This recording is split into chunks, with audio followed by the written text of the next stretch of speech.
Malam ke-10, Sahrajat kembali melanjutkan ceritanya. Ketiga perempuan itu terus asik dalam pengaruh minuman keras bersama si kuli panggul. Mereka bercengkrama dan bersukaria. Dari pagi keempat orang itu terus berpesta sampai malam tiba. Ketiga gadis itu berkata kepada si kuli panggul, "Menghadaplah ke sini, tunjukkan bahumu." Si kuli menjawab, "Demi Tuhan, mati rasanya lebih ringan daripada harus meninggalkan kalian. Mengapa kita tidak melanjutkan kegembiraan ini sampai besok?" Gadis pertama menjawab, "Demi hidupku, biarlah kuli ini menginap di sini malam ini, karena dia adalah pemuda yang baik dan pintar." Maka ketiga gadis itu pun berkata kepada si kuli panggul, "Menginaplah bersama kami di sini. Namun kau harus tunduk di bawah aturan kami, dan jika kau melihat sesuatu, janganlah kau mempertanyakan atau penyebabnya." Si kuli menjawab, "Baik." Ketiga gadis itu berkata lagi, "Berdirilah, coba kau baca tulisan yang tertera di atas pintu." Si kuli pun langsung berdiri dan berjalan mendekati pintu. Di atas pintu dia melihat tulisan yang berlapis emas yang berbunyi, "Jangan ucapkan sesuatu yang tak berguna bagimu. Jika tidak, kau akan mendengar sesuatu yang tak kau suka."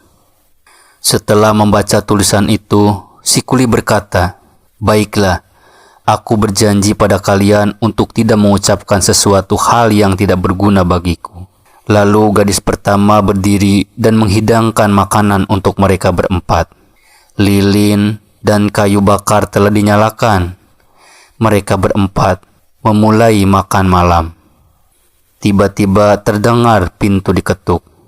Salah seorang gadis berdiri dan berjalan mendekati pintu dan langsung kembali seraya berkata bahwa ketulusan mereka akan semakin sempurna malam ini, karena dia melihat di depan pintu 3 orang asing yang tidak memelihara jenggot dan ketiganya sama-sama buta mata kirinya. Mereka adalah orang asing yang berasal dari kawasan Romawi dan masing-masing memiliki bentuk dan rupa yang jenaka.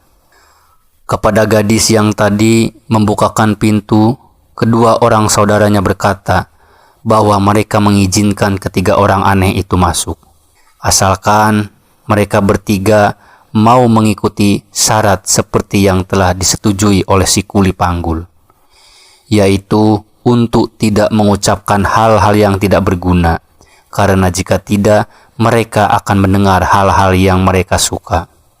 Dengan perasaan gembira, gadis tadi langsung beranjak menuju pintu dan kembali bersama 3 orang gelandangan yang sama-sama buta mata kirinya. Setelah mengucapkan salam, ketiganya melihat si kuli panggul yang sedang mabuk. Mereka mengira bahwa si kuli panggul ini adalah seorang bernasib sama seperti mereka. Ketika mendengar ucapan ketiga orang aneh itu, si kuli panggul tiba-tiba berdiri dan berkata, "Duduklah kalian. Bukankah kalian telah membaca tulisan di atas pintu?" Mendengar perkataan si kuli, ketiga gadis itu tertawa. Gadis-gadis itu pun kemudian menyiapkan makan untuk ketiga orang gelandangan itu. Seusai makan, mereka minum minuman bersama. Ketika mereka sedang asik minum, si kuli bertanya kepada ketiga orang gelandangan tersebut, "Hai saudaraku, apakah kalian memiliki cerita atau ungkap-ungkapan unik yang dapat menghibur kami?" Mendengar pertanyaan seperti itu, ketiga orang miskin ini meminta perangkat musik. Gadis kedua segera beranjak untuk mengambil rebana untuk diserahkan kepada orang-orang aneh tersebut.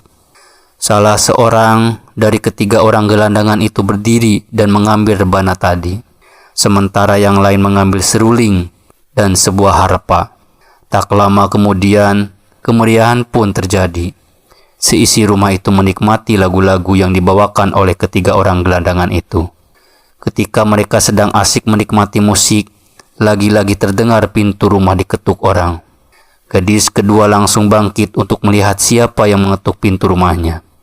Rupanya pada malam itu Khalifah Harun ar-Rasyid sedang melakukan inspeksi ke daerah itu. Pada saat itu Baginda ditemani oleh menterinya yang bernama Ja'far dan seorang pengawalnya yang bernama Masrur. Dalam melakukan inspeksi, Baginda Harun ar-Rasyid memang selalu menyamar sebagai pedagang.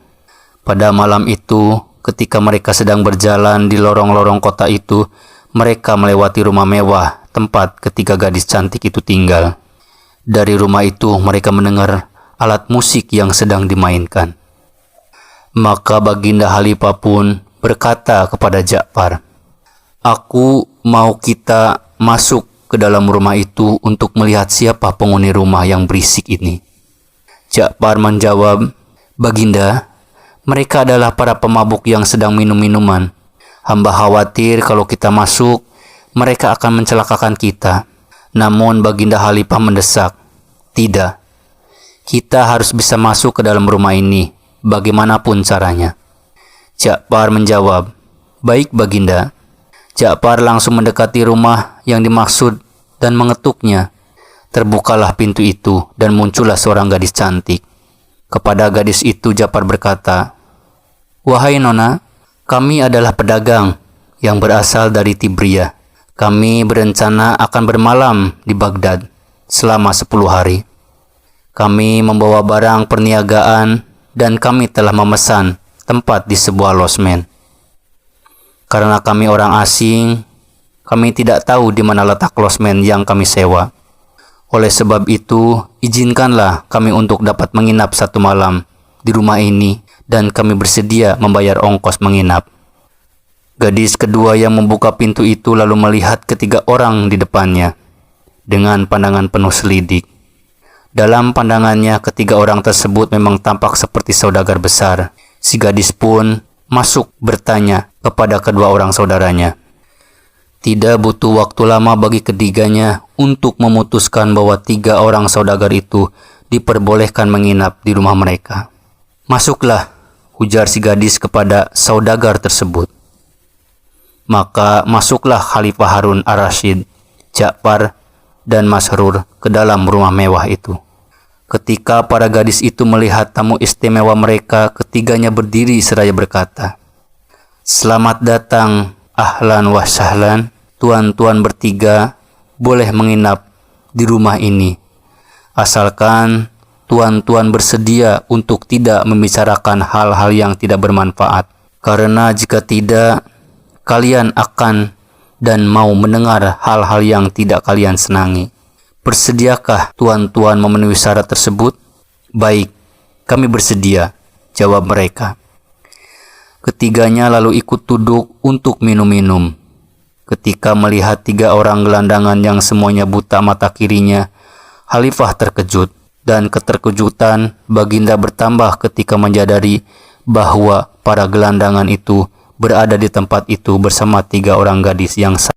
Mereka semua terus asik berbincang-bincang dan menyantap hidangan yang disajikan. Ketika tuan rumah menghidangkan minuman keras, Khalifah langsung berkata bahwa dia adalah seorang haji. Maka Khalifah yang sedang menyamar itu pun tidak diberi minuman keras tersebut, karena si saudagar menolak minuman keras.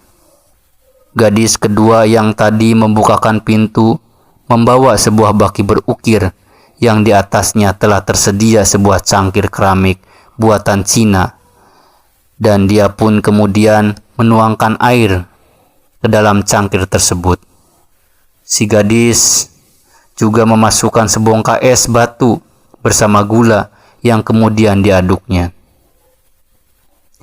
Khalifah amat terkesan atas pelayanan yang istimewa itu. Di dalam hati Khalifah Harun ar-Rasyid terbersit keinginan untuk memberi hadiah kepada gadis tersebut atas kebaikan yang dilakukannya. Mereka pun kembali melanjutkan obrolan mereka. Ketika acara minum-minum sedang berlangsung, gadis ketiga tiba-tiba berdiri sambil menarik tangan gadis pertama.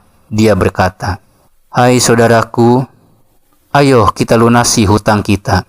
Gadis pertama menjawab, "Baik, Pada saat itu juga gadis kedua berdiri dengan ketiga orang gelandangan berdiri di depannya. Ketiga gadis itu kemudian memanggil si kuli panggul seraya berkata padanya, "Mana pedulimu? Padahal kau bukanlah orang asing, engkau adalah tuan rumah di sini." "Apa yang kalian inginkan?" ujar si kuli panggul seraya bangkit dari tempat duduknya. "Diam di tempatmu," ujar gadis-gadis itu. Gadis pertama berdiri dan berkata kepada si kuli panggul, "Tolonglah aku." Tiba-tiba si kuli melihat 2 ekor anjing hitam dengan rantai besi di lehernya masing-masing. Secepat kilat si kuli langsung meraih rantai besi tersebut dan menarik kedua anjing itu ke tengah ruangan. Dan tak kalah sigap, gadis ketiga langsung berdiri sambil menggulung lengan bajunya dan mengambil sebuah cambuk seraya berkata kepada si kuli, "Bawa salah satu dari kedua anjing itu kemari." Maka si kuli pun langsung menyeret salah satu anjing yang ditangkapnya untuk dibawa ke hadapan gadis ketiga. Anjing yang diseret itu tampak menangis dan menggosok-gosokkan kepalanya ke tubuh si gadis. Tetapi tanpa peringatan terlebih dahulu, si gadis langsung memukul anjing tersebut sampai anjing itu menjerit kesakitan. Namun gadis itu tetap memukuli anjing itu. Setelah memukul berkali-kali, gadis ketiga melemparkan cambuk yang dipegangnya. Dipeluknya anjing itu dan dihapusnya air mata yang menggenangi mata si anjing. Kepala anjing itu juga terus diciumi olehnya. Gadis ketiga berkata kepada si kuli, "Jauhkan anjing ini dariku dan bawa anjing kedua ke sini." Si kuli segera membawa anjing kedua ke hadapan gadis ketiga, dan lagi-lagi si gadis memukuli anjing kedua seperti yang ia lakukan terhadap anjing pertama. Ketika melihat semua kejadian itu, hati Khalifah menjadi tak enak, sehingga beliau meminta Ja'far untuk bertanya.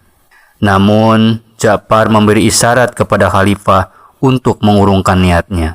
Gadis pertama berkata kepada gadis kedua, "Hai saudaraku, lakukanlah tindakan untuk melunasi hutangmu."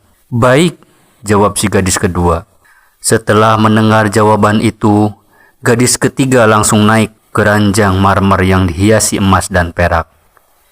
Sedangkan gadis kedua naik ke ranjang yang dekat dengannya.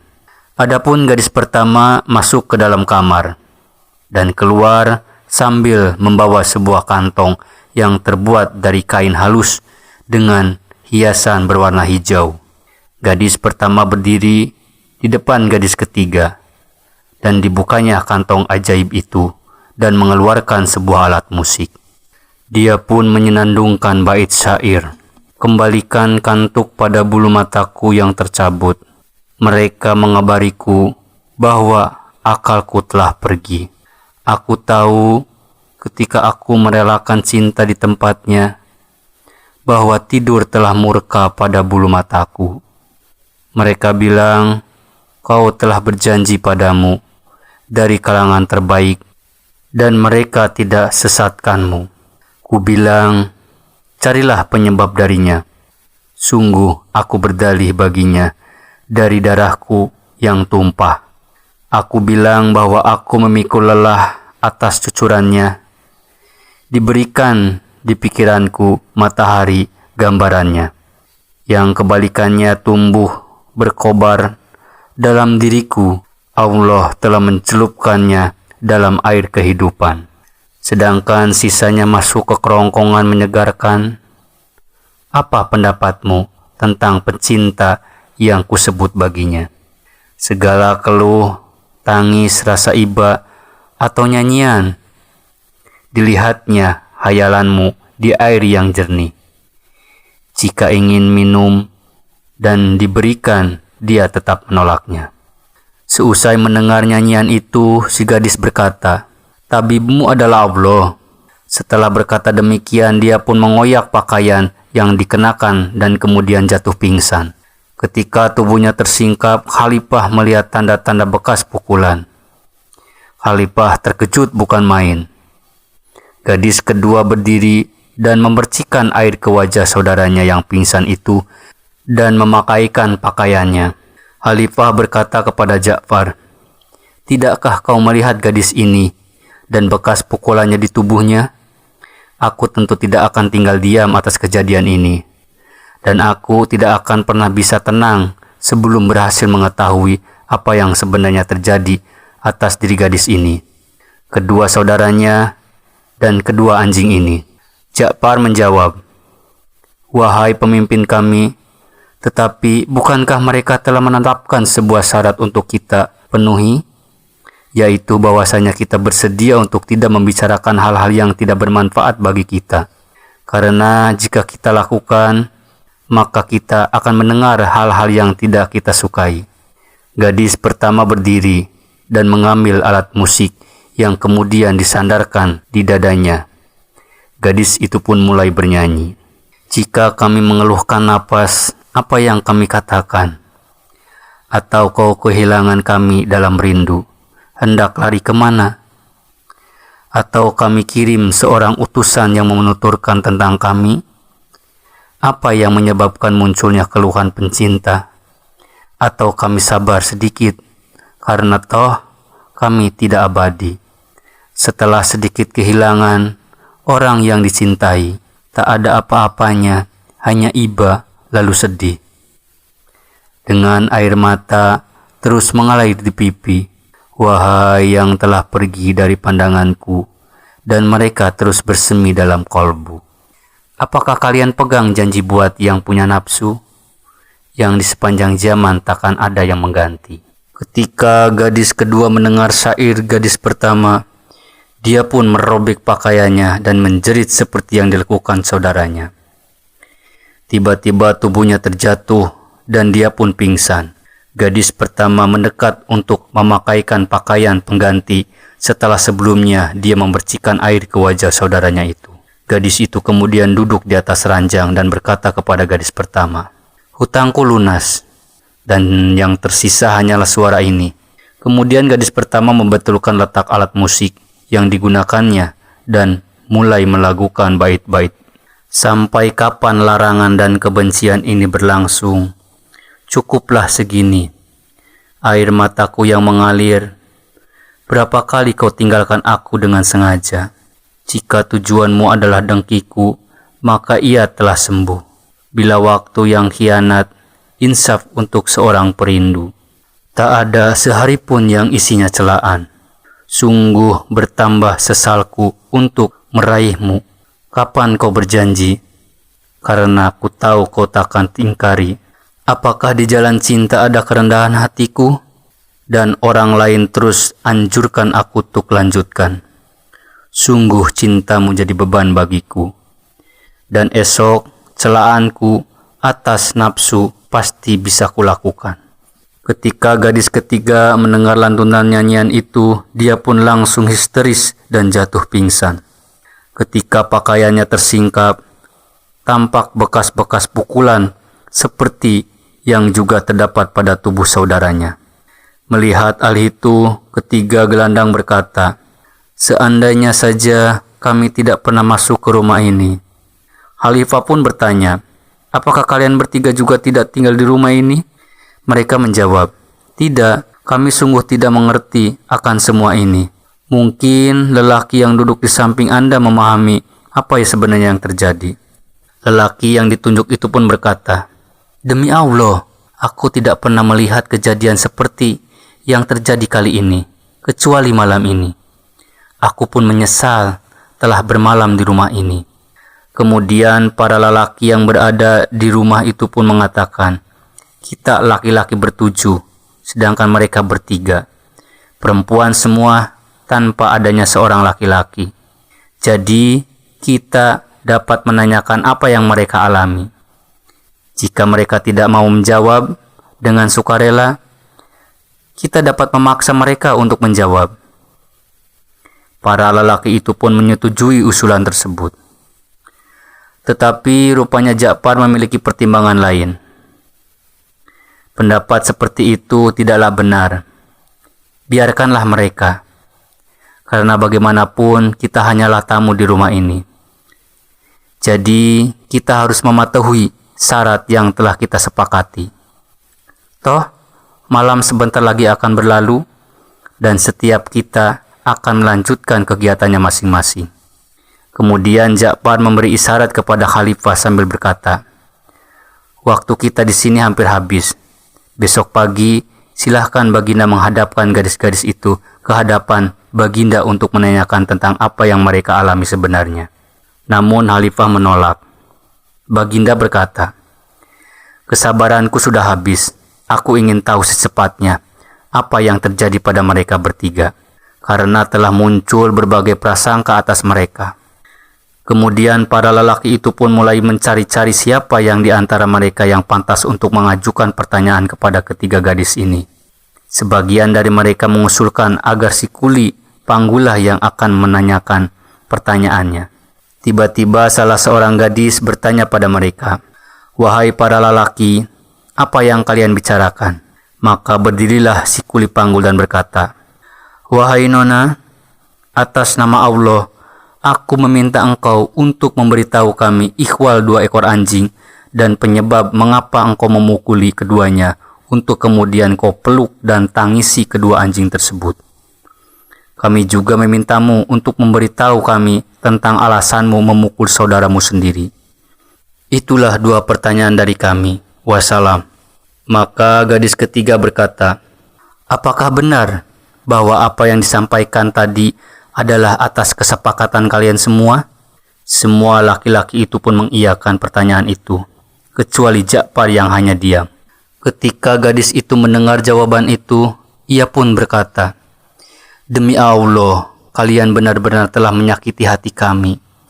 Karena sebelumnya kami telah mengajukan syarat kepada kalian untuk tidak membicarakan sesuatu yang tidak berguna dan mau mendengarkan hal-hal yang tidak disukai. Tidaklah cukup bagi kalian kesediaan kami menerima kalian di rumah kami beserta segala hidangan yang kami sajikan? Namun, yang berdosa tentu bukanlah kalian semua, melainkan pada orang yang menyebabkan kalian bisa sampai ke rumah ini." Setelah mengucapkan kalimat itu, si gadis menyingsingkan lengan bajunya dan kemudian dia memukul tanah 3 kali. Tiba-tiba terbukalah pintu almari besar yang ada di ruangan aula itu. Dari dalam almari itu keluarlah 7 orang budak yang kesemuanya menghunuskan pedang. Si gadis pun berseru, "Ikat semua laki-laki ini. Mereka terlalu banyak bicara. Satukan mereka dalam satu ikatan." Budak-budak itu pun langsung mengerjakan apa yang diperintahkan oleh si gadis. Bahkan mereka berkata, "Wahai Nona, izinkanlah kami untuk memenggal leher mereka." Si gadis menjawab, "Biarkanlah mereka hidup beberapa saat lagi, karena aku akan bertanya kepada mereka tentang siapa mereka sebenarnya sebelum kalian penggal leher mereka semua." Demi mendengar ucapan itu, si Kuli Panggul langsung berteriak, "Demi Allah, janganlah kau bunuh aku disebabkan kesalahan orang lain. Semua lelaki ini memang telah melakukan kesalahan, namun aku tidak. Demi Allah, bukankah malam yang kita lalui bersama benar-benar akan jadi indah kalau saja kita tidak kedatangan ketiga orang gelandangan ini yang memang selalu menjadi biang keladi keonaran di tempat manapun yang mereka datangi?"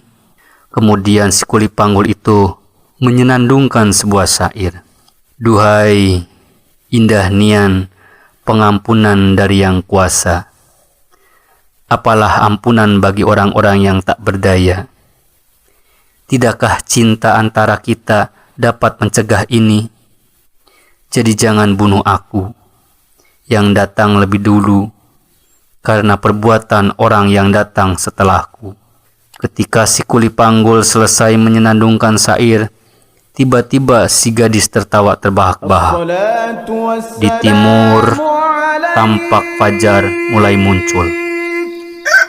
Sahrajat pun menghentikan kisah tentang si Kuli Panggul.